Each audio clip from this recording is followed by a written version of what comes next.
Welcome to the Advisory Deck. Conversations for business leaders and SME owners designed to add some value, give you some thought food as you navigate your planning and operations from 2021 forward. I'm joined once more by my partner in crime, James McGill from Chatham Capital Exchange. How are you, James? Good, thank you, Troy. Good to hear. Today we've got a guest with us whose value proposition and business we think is really pertinent to all business leaders, certainly as we've gone through some of the change, craziness and challenges of 2020. I'm joined by John Dare, who's the CEO of Motus Consulting. John, thank you so much for being with us. My pleasure. I'm glad to be here. Good to hear. Now that accent, it is Super Bowl Sunday. John, where Yes, are you a native of? I'm actually a native of San Francisco. Yeah. So 49ers didn't make it this year, unfortunately, but there's always next year. It's always next year. Terrific. Well, thank you so much for joining us. And John, we thought it'd be really interesting to bring you in on a discussion. Motus Consulting, you perhaps want to first let the audience know who Motus Consulting is and what you actually do. Sure. We are a firm that is focused on helping organizations unlock their own greatness, especially in the people. So we do a lot of work in emotional intelligence and neuroscience and integrating those concepts and disciplines into an organization. I think for us, the problem that we're trying to solve is the fact that our world is becoming increasingly uncertain, complex, and the speed of change is accelerating.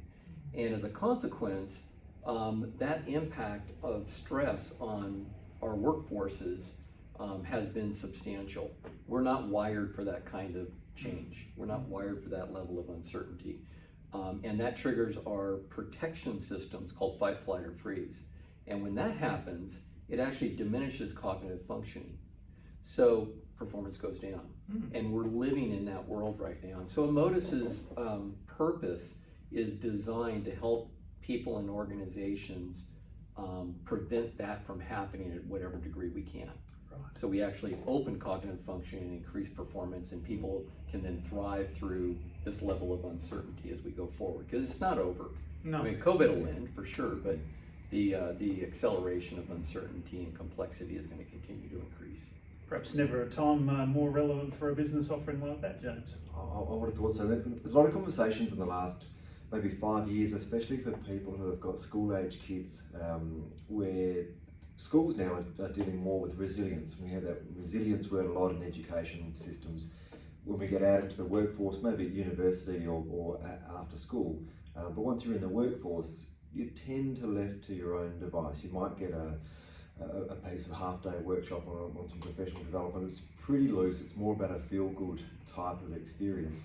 You dive much deeper into this process, don't you? And I think from understanding your business, it's not about we'll fix you in half a day. You're looking at hard data. You're looking at how do you help people change, not for this particular situation only, but over your whole lifetime. Can you explain a bit more about what you do with companies, with individuals, and how you help them set up a different way of thinking to move forward? Yeah, I can. It's interesting. I think organizations have kind of evolved in their focus, where we were focused kind of on company loyalty initially as a measurement to performance, a lead or indicators of performance maybe. And from there, when I guess probably in the 80s, when organizations started using the P&L and labor specifically to balance the P&L to measure success, that actually impacted loyalty, right? Because people were getting laid off to balance the P&L, and then companies were confused. What happened to loyalty? So they started focusing on engagement and measuring engagement, and I think that probably was a good measurement for a while. And today it's really starting to shift into resilience. And the reality is that resilience is only necessary if we're not able, or to the degree we're not able to stay out of fight, flight, or freeze, or the levels of stress that impact the performance of organizations. It's why trust is so critical. Trust is another one that people are looking at as a primary indicator of performance in the organization. So if you can increase trust, you can increase performance. But resilience, if you think about it, it's not necessary unless you're stressed. Yes. Then it's necessary. So how do we stay out of that so we don't actually need that? So Motus then focuses on those aspects of how organizations operate. So from a leadership perspective, as an example, we're actually evolving from a command and control authoritative leadership environment into something that's probably not named yet, but authentic leadership, servant leadership, conscious leadership, something of that nature. And the reason that this is happening and the reason that it's so important is two factors. One is that because things are changing so fast and customer needs are aligning to those changes or helping accelerate those changes, it actually pushes the need for decision making lower to the customer. And so our pyramid structures don't work anymore. So we're seeing flatter organizations, more project or team-oriented structures in organizations. This is kind of starting, I think, in technology industries, but it's actually going out into other industry now as well, especially in larger organizations. So, so when you start to get into those kind of environments, then the way in which we lead becomes much more important. Organizations mirror the leadership, right? It's just a fact. Organizations mirror the leadership. So if that's true, and we are a command and control authoritative leader type, then our people will be that, and then their people will be that, and what you end up with is higher levels of stress. And what's happened in this COVID era is that leaders are pulling the same levers they've always pulled, harder and harder and harder, and they're exacerbating the situation, because what we know is we know authoritative leadership, and under stress you go to what you know. Yes. We know authoritative leadership, and so that's where we've ended. And that's not to say that that's like totally what's happened. There are lots of organizations and lots of leaders that are trying to make those changes, but that takes the development personally, self, in order to bring that out and lead in a different way. And so that's to me a lot of the work. So we work in a lot of different ways. We do a lot of people analytics work, where we're merging performance data and emotional intelligence data to understand what the adjustments that are needed in any given organization or team or individual, and we work from there and in driving, and we do it through training, we do it through executive coaching, internal communications, those kinds of things. You're dealing with some topics here, John, that traditionally were badged as soft skills, emotional intelligence, brave leadership, well-being, mindfulness, topics that are now pretty common in the corporate lexicon. But you just described something really interesting that as we move from the traditional hierarchical model of an organisation, we need different skills to come to the fore. It's a bit chicken and the egg, as I kind of see it. Do we adjust the sort of framework of the organisations first, or does the leadership behaviour need to change? And can the, let's call it evolved enlightened leadership that you're sort of talking about here, does it fit the traditional way of working? Because there's probably a lead and a lag in there too somewhere. I actually don't know that the structure matters as much from a leadership development point of view. Okay. These are changes that have to happen regardless of structure. Structure will happen because of the type of business that they're in and the need to make quicker decisions that closer to the customer. But I think from a development perspective, this is necessary for all leaders, across all organizations. And it's funny because you do say soft skills and you hear that a lot. But the reality, and this is cliche, the reality is these are the hard skills. But here's why. Is that when you think about these kinds of skills, right? But I'll put it to you this way. Brene Brown actually talks about it in this way, which I think has got it right. When you were growing up and you're starting your career, you would say that you were trained and you learned that courageous leadership, brave leadership was good. Is that true? That's a strong trait to have. And likely you were also got the message that vulnerability was a weakness and that you hid that at any cost because you had to be brave. True? The reality is that there is no such thing as courage or courageous leadership without vulnerability. Think about it. They coexist. Vulnerability is that being at risk, emotionally or physically, right? So that you're vulnerable. Putting yourself out there. Putting yourself out there, Yeah. right, is an emotional vulnerability, because being embarrassed in public is one of the worst things. It's the same neurochemicals as a physical injury. So, so when you think about that, then I actually have to be vulnerable in order to be courageous, right? Yeah. So there's two sides of the same coin. So if we as leaders cannot allow ourselves to be vulnerable and put ourselves out there emotionally, then we will never be a courageous leader. We'll never make those kinds of decisions. We'll never treat people the way we need to treat people in order for them to feel welcome.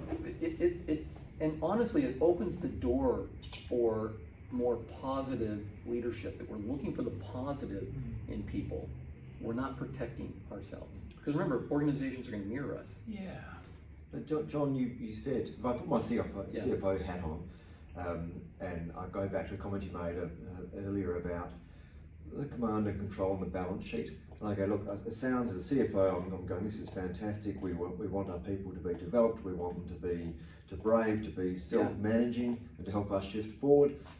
But you're coming in here telling me that it's going to cost time and money to do that, and I've got to look at, you know, as we wind down JobKeeper and JobSeeker, and it's getting harder and harder to run the business. I need to make cuts. Normally, as a CFO, I might go and cut training, development, HR, and so forth, and marketing. They're the things that get cut first.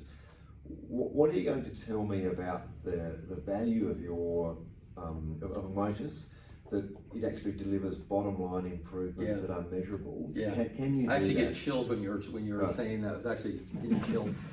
Convince me. Right? Thank you very much for the question. Let me bring it to data, because at the end of the day, that's what the CFO is going to care about. What's the data say, right?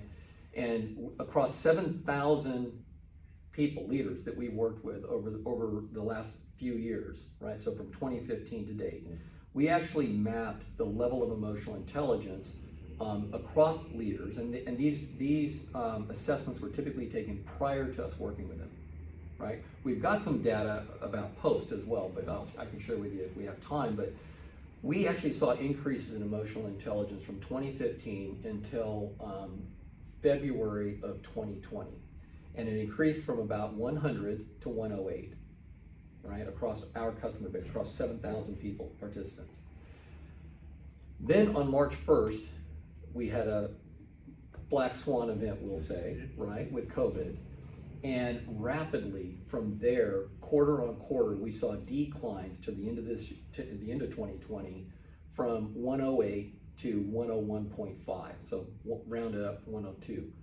Declining in emotional intelligence. So we thought, wow, that's interesting. What is causing that, right? Why is it declining? I mean, it's obvious to say, well, it's COVID, it's the stress and all, all the uncertainty and so forth. But really, what's happening in that, and who is it happening to in that group? So we started breaking that down. The biggest factor that we saw was based on the emotion, the average emotion felt, or the primary emotion felt by participants within the last few weeks before taking the assessment. And that it's the last question that's on our assessment. People that were able to put trust or joy in as a response, their level of emotional intelligence, their leadership success factors, and we get 18 measurements on how the brain actually operates. We call them brain templates. Were substantially, at least a deviation higher than those that put fear or sadness. So when you think about fear and sadness, what kind of leadership actually creates that? We know that there's a 60% correlation between one's level of emotional intelligence and level of performance output. That is statistically validated numerous times. So if we can impact the environment that we are working in through leadership, we can impact the performance outcome of our organizations. This is essential today. It's going to become not an option. And the ones that actually make this investment early are going to be the ones that are going to be leading competitively. This is going to be the competitive future for organizations. And most organizations don't even see it yet. Most organizations are still in that environment where bully claims are going up. Mental health issues are going up in organizations. The Human Rights Institute of Australia and the Bureau of Labor Statistics in the US all have very similar statistics around this, that it's about 1 in 5, it's about 20% to 25% of your workforce today has a mental health, this is pre-COVID, has a mental health issue. 80% of it is stress related. What are we doing to address this? Because that's if you can have a small percentage increase in this, you can have a massive impact on the bottom line. So boil that down to an SME owner or leader sitting here watching this thinking, I understand the concepts. If I can help nurture and build ecosystems of trust where people can find joy, where there is that sense of empowerment to go and do their best work, practically, I'm pedaling really hard under the surface. What's a starting point? How do I get moving? What's one thing I can do to kind of shift the dial on this in a positive way? The one thing that they can start, well, one is self-development. It's not feeling like I'm vulnerable or weak if I start focusing on developing myself. So it's that growth mindset, and bringing that into the organization is essential. That's a starting point. The second thing is, I'd say, stop worrying about what people are doing wrong and start focusing on what they're doing right, and lead from a positive lens, so that the corrections that are getting made is not about shame and blame and shame.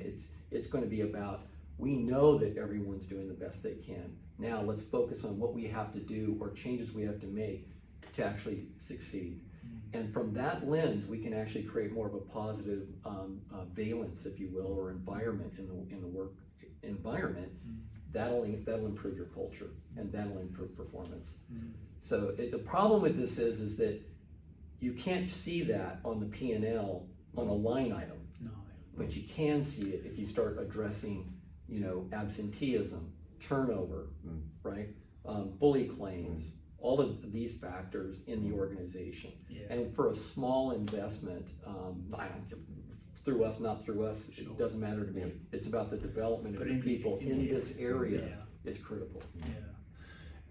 A more positive, productive culture and a spirit of encouragement is something that I don't think there'd be a leader alive that wouldn't want to enjoy the benefits of that, even when it's hard to transcribe into a single line on the P&L, right? Yeah, and in the war for labour, we're still using those terms, the war for talent. With that next generation that are coming through into the workforce now, they're looking for a very different environment to work in, aren't they? They haven't been brought up in that command and control era. Right. They don't want to be at a desk from 9 to 5, being told what to do and being told you must do it like this. They want a very different environment, and if you can get on the front foot and build that environment, they need to know you're doing it. But if that's part of your recruitment process, part of your social media, that's the environment you're building, I guess in time, it's what you're saying as well, that you're going to be well ahead of a competitor that's saying, we still want you to come in and effectively sit at the desk, but just do what you're told to do, especially as those jobs are being replaced by artificial intelligence or by other factors as well. So I think it becomes a strategic conversation. It's not one you look at for 6 months and go, we'll do this program, we'll run it for 6 months and it's fixed. It's a long-term ongoing thing, but it's culture. We've had more conversations about culture. This is part of culture. That's going to be a major player in the next 5, 10, 15 years. It's a shift, isn't it? It's a shift in the working environment. Yeah, and kind of what you're saying is that around that is this feeling that people need to have of relevance. It's one of the biggest fears in organization today is relevance. It's about people's relevance in the organization because things are changing so fast. It's why technology introductions in organizations are typically fail because people go to fear, right? And what we're trying to do is keep people out of that emotion. And I can't say statistically how quickly you can make that change, but I do know that we've actually done analysis on an organization, 2 different organizations actually, where we assessed them 4 months after they went through our program, and they had not only did they increase in emotional intelligence and their leadership success factors, but it was sustained 6 months into COVID, right, with 2 different large organizations. So not only did it impact performance, but it impacted their ability to navigate this event. Yes. I think that what's so impressive and interesting about the work you're doing, John, is not only is it on a topic and an approach that just logically kind of makes sense as a human being, you're building the longitudinal data to really show that this has a genuine, sustainable, positive impact, and not just for black swan events like pandemics, but for the day in, day out tribulations that every enterprise is going to continue to have to navigate, right? Well, this is not just it. I mean, this is going to end, right? I mean, COVID is going to end at some level, some point. Well, it'll be like the flu, you know, a year, 2 years, 3 years from now. But then it's going to be the next thing, and I don't know if that's going to be, cyber attacks, or if it's going to be the next pandemic. Who knows what it's going to be? But I do know it is going to happen, and it's going to continue to happen, and it's in an accelerating fashion. So, to me, man's ability to manage its own emotions will be the determining factor of success moving forward. I want to explore one thing, which we haven't done yet before we run out of time. We've spoken about what Emotus does and the impact that Emotus can have in a positive way with your clients. Your business fundamentally was built before COVID on face-to-face, a lot of face-to-face delivery, both to larger groups and then one-on-one coaching and so forth. That effectively stopped overnight back in March. What did you do from a business point of view, the decision-making process you took to say, well, we can't just shut up shop for 12 months, right? We have to go and change the way we run our business. What were those conversations like, and what did you actually do to keep your business going? Yeah, wow. I'll tell you, we got really hammered. So when this whole thing came down, we had flown back from the US. We had launched a huge project, 5,000 person organization, and literally we worked with the leadership team there for 2 weeks. We've come back 3 days later, all of our work is canceled. Everything, because everything we were doing is face to face. So we were flying all over the place trying to deliver, and done, nothing, zero work. And so so we started focusing on how to pivot our organization, how to shift our organization to actually align with the world. But the focus initially wasn't on how do we get business back. Our focus was in how do we bring value to the people that are in the middle of this. So we work with counties in the US, which are similar. It's like an expanded version of a council here, and corporations. And they were in serious pain. I mean, huge pain. I mean, especially in the US, it's a bloodbath. It really has been. And so how do we bring value to those people real time to help them navigate what was going on? And so, that's where we focused, and we pivoted here and there. We provided free training. We provided free coaching, executive coaching to people that needed it, real time. And that was the first thing we did. But to do that, we had to go online ourselves. And so that was a big piece for us, is setting up the studio, getting everything ready to go.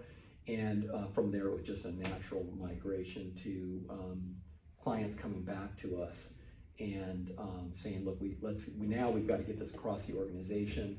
How do we get that and happen quickly? And so that's really what we've been doing since then, is focusing, and we've opened back up now. We're working both in the US and across Australia virtually. We have been pulled back into some face-to-face stuff, which has been nice here in South Australia. And even from Singapore, we've got a massive client in Singapore that's come to us. We've never met them before. Contacted us, and literally everything will be virtual. Nice. Okay. Everything. It's really opened up. Welcome to 2021. Welcome to 2021. It's crazy, absolutely crazy. So I think this actually has certainly hurt a lot of people, especially in hospitality. But there's a lot of industry, I think, that has shifted and navigated this well and is doing well. Well, John, we're exceptionally grateful to you for sharing a little bit of the value proposition, and I think, there wouldn't be an SME owner or business leader in the audience sitting there going, I don't think soft skills, which is a terrible term, and it's wrong, because they are the skills of the future that we really need to, as leaders of organisations, be so thoughtful of, because that's the dial that we can move, right? That are so important. So for you sharing your experience and insights and the work you're doing, thank you. You can see some more information about John's organisation via the details below. Really appreciate you being on the advisory. Absolutely, deck, a pleasure. James, Anytime. as always, thanks for being here. you. If you'd like more information about the advisory deck, how to come and sit on it with James or I and have a discussion, our details down below. We really appreciate you watching. Subscribe on YouTube, forward it to your colleagues, and we'll see you next time on the advisory deck.